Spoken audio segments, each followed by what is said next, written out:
सदिशों का संकलन एवं व्यकलन, ये आज हम लोग पढ़ेंगे। सदिशों का संकलन एवं व्यकलन, ग्राफी विधि।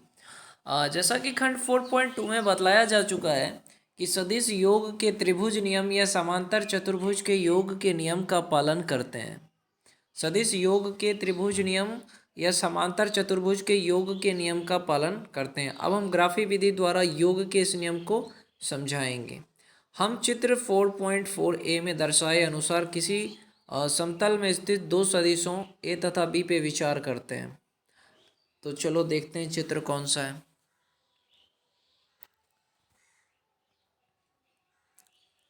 क्या कह रहा है कि हम चित्र 4.4a में देख रहे हैं। दर्शानुसार किसी समतल में स्थित दो सदिश a तथा b पे विचार करते हैं। यहाँ पे दो सदिश है, एक सदिश आपका a है, एक सदिश आपका b है। इस पे विचार करिए। इन सदिशों को व्यक्त करने वाली रेखाखंडों की लंबाइयाँ सदिशों के परिमाण के समानुपाती होती है। अब योग करेंगे, दो सदिश a है, एक सदिश b है। अब इन दोनों सदिशों को जोड़ना है हमको। तो योग a प्लस बी प्राप्त करने के लिए चित्र b के अनुसार हम सदिश b इस प्रकार लिखते हैं। एक सदिश आपका a है, उसको एक सदिश b, तो रिजल्टेंट r मतलब परिणामी सदिश a प्लस बी,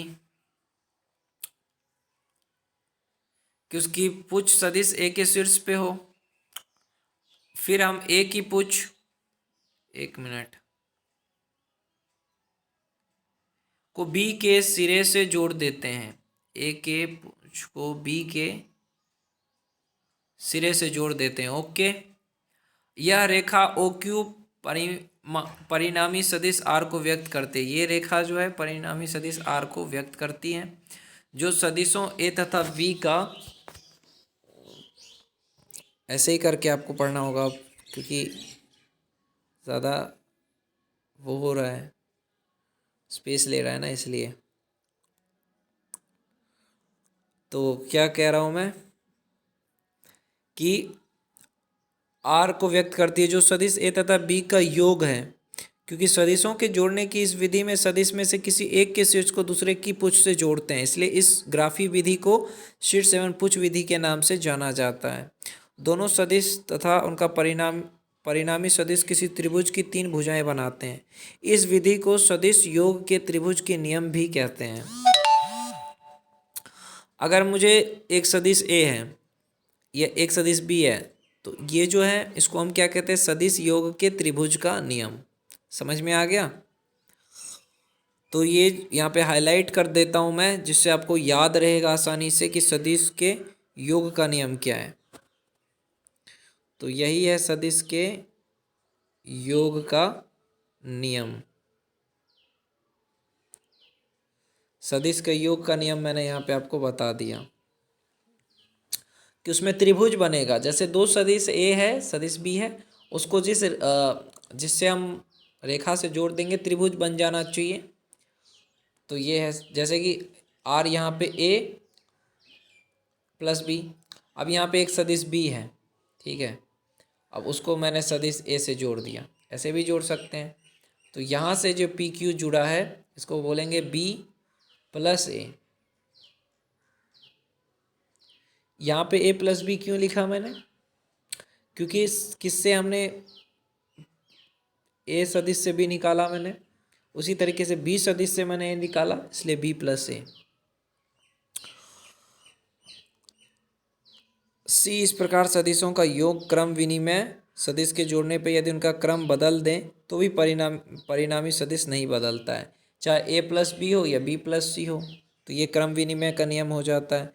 सदिश योग का सहचार्य का नियम का भी पालन करता है, जैसे कि चित्र डी में दिखाया गया। सहचार्य का नियम का पालन क्या, एक सदिश ए है, एक सदिश बी है, यहाँ से जोड़ दिया, ये क्या हो गया, ए प्लस बी हो गया। ओके, अब यहाँ से एक सदिश सी भी है, तो ये जो सी सदिश है इसको मैंने यहाँ से जोड़ दिया, ये क्या हो जाएगा, बी प्लस सी।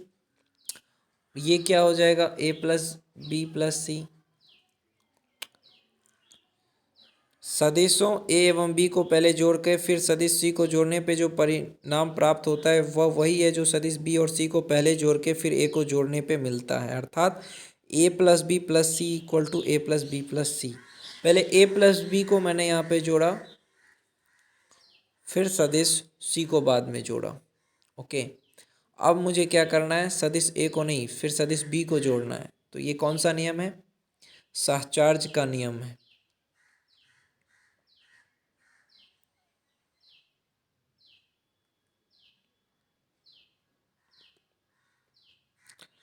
दोनों समान और विपरीत दिशा को जोड़ने पे क्या परिणाम मिलता है, हम सदिश ए और माइनस ए, जिन्हें चित्र 4.3 बी में दिखाया गया है,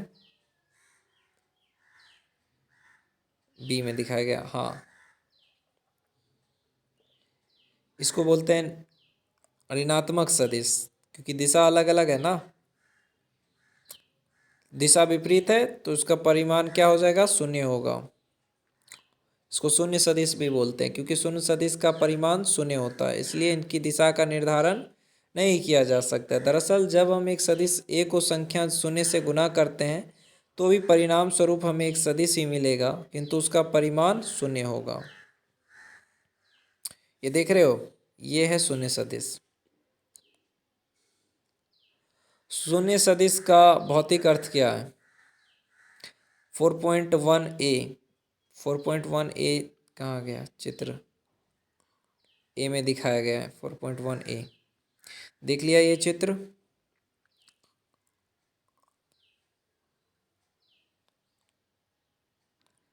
हम किसी समतल में स्थिति एवं विस्थापन सदिश पे विचार करते हैं। मान लीजिए कि किसी क्षण टी पे कोई वस्तु पी पे या पी डैश तब, तो इस स्थिति में वस्तु का विस्थापन क्या होगा, शून्य सदिश होगा। अब सदिशों का व्यकलन, पहले तो मैंने जोड़ना सिखाया, अब घटाना सीखना है हमको। ये समझ में आया था आपको, ये वाला, जैसे एक सदिश ए है, एक सदिश बी है, एक सदिश तीसरा सदिश जोड़ दिया, तो पहले जो दो सदिश को जोड़ा वो हो गया ए प्लस बी, तो ये जो सदिश है वो बी प्लस सी, तो ए, ये जो हो जाएगा वो क्या होगा, ए प्लस बी प्लस सी। उसी तरीके से ये वाला जो सदिश हो जाएगा वो क्या होगा, बाहर में सी। तो सहचार्य का नियम है और कुछ नहीं है। ये वाला चीज़ को एक बार और आप बना के देख लेना, तब आपको अच्छे से समझ में आएगा। अब चलिए सदिशों का व्यकलन सीखते हैं, यानी घटाना। रूप में परिभाषित दो सदिश ए और बी के अंतर को हम दो सदिशों ए एवं माइनस बी के योग के निम्न प्रकार से व्यक्त करते हैं, ए माइनस बी ए प्लस, सदिश माइनस बी को सदिश ए में जोड़ के तुलना के लिए इस चित्र में सदिश आर ए प्लस बी को दर्शाया गया है। समांतर चतुर्भुज विधि का प्रयोग करके हम दो सदिशों का योग ज्ञात कर सकते हैं। मान लीजिए हमारे पास दो सदिश हैं, उसको जोड़ने के लिए इसकी पुच्छ को एक उभयनिष्ठ मूल बिंदु ओ पे लाते हैं। पास दो सदिश हैं, चित्र ए में देखते हैं।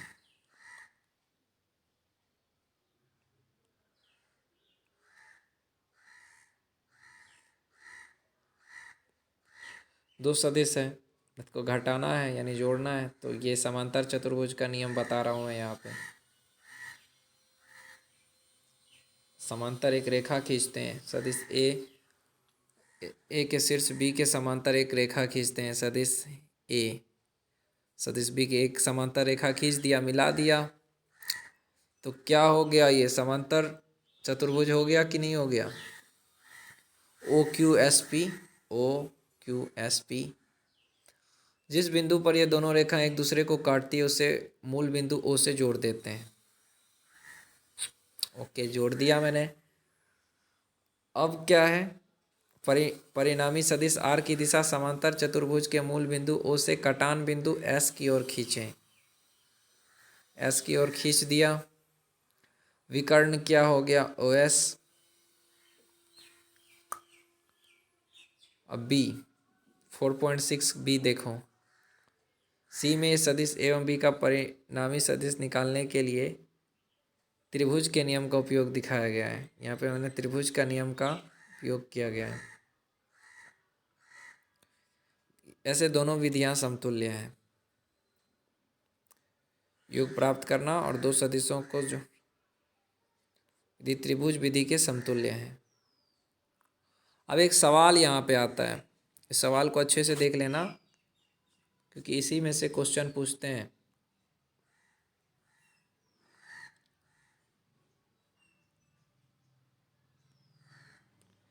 क्या कह रहा है सवाल? किसी दिन वर्षा, उदाहरण 4.1 क्या कह रहा है? किसी दिन वर्षा 35 मीटर पर सेकेंड की चाल से ऊर्ध्वाधर नीचे की ओर हो रही है। किसी दिन बरसात हो रही है इतना मीटर पर सेकेंड की चाल से नीचे की ओर। कुछ देर बाद हवा 12 मीटर पर सेकेंड की चाल से पूर्व से पश्चिम दिशा की ओर चलने लगती। हवा जो है, बरसात हो रही है 35 मीटर पर सेकेंड की चाल से ऊर्ध्वाधर यानी नीचे की ओर होती है।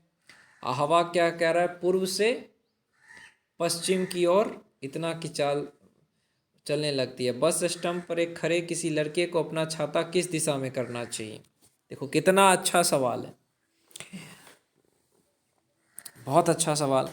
कि एक बस स्टॉप पे एक लड़का खड़ा है, ठीक है, ऊपर से बरसात हो रहा है 35 मीटर पर सेकेंड की चाल से, और हवा जो बह रहा है वो 12 मीटर पर सेकेंड की चाल से पूरब से पश्चिम की ओर बह रहा है।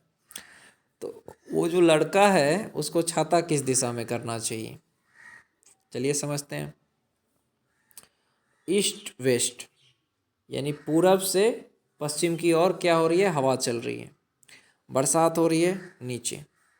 चलिए सॉल्यूशन देखो। वर्षा एवं हवा के वेगों का सदिशों वी आर तथा वी डब्ल्यू से चित्र 4.7 में दर्शाया गया है। वेलोसिटी डब्ल्यू जो है वर्षा, वर्षा को मैंने रेन आर से दर्शाया, वाइंड को मैंने डब्ल्यू से दर्शाया, यहाँ पे देख रहे हो। इसकी दिशांत प्रश्न के अनुसार प्रदर्शित की गई है। जैसे प्रश्न कह रहा है कि देख लो प्रश्न क्या कह रहा है, पूरब से पश्चिम की ओर हवा बह रही है, इसको मैंने वी डब्ल्यू से दर्शाया, सदिश वी डब्ल्यू से दर्शाएंगे वाइंड। और बरसात कहाँ हो रही है? नीचे हो रही है, तो उसको रेन। और रिजल्टेंट वेक्टर क्या होगा? थीटा कोण बनाता है। इसकी दिशाएं प्रश्न के अनुसार प्रदर्शित की गई है सदिशों के योग के नियम के अनुसार। अब यहाँ पे योग का नियम करेंगे। वी आर तथा वी डब्ल्यू का परिणामी आर चित्र में खींचा गया। आर का परिमाण क्या होगा? आर क्या होगा?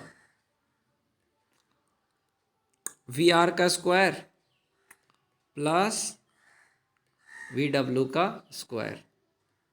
तो वी आर का स्क्वायर, ये यहाँ पे हाईलाइट कर देता हूँ ताकि आपको याद रहे। जहाँ पे मैंने टिक मार्क किया है वो याद रखो। ओके, तो अब जो है हमको करना क्या है? दोनों का स्क्वायर करना है। 35 मीटर पर स्क्वायर क्या है? बरसात का स्क्वायर करना है, फिर वायु का तो इतना निकल जाएगा। ऊर्ध्वाधर से आर की दिशा कौन सी? थीटा होगी। तो टेन थीटा क्या होता है? टेन थीटा का फॉर्मूला लगाओ। टेन थीटा होता है V W by V R. यहाँ पे टेन थीटा का फॉर्मूला इसलिए लगा क्योंकि ये त्रिभुज का नियम लगाया मैंने। समझ में आया? तो 12/35 इतना, तो टेन इनवर्स इतना, तो 90 डिग्री का कोण बनाते हुए कौन से दिशा में? पूरब दिशा की ओर रखना चाहिए। समझ में आया क्वेश्चन? कौन से दिशा की ओर रखना चाहिए? पूरब दिशा की ओर, 90 डिग्री करके छाते को।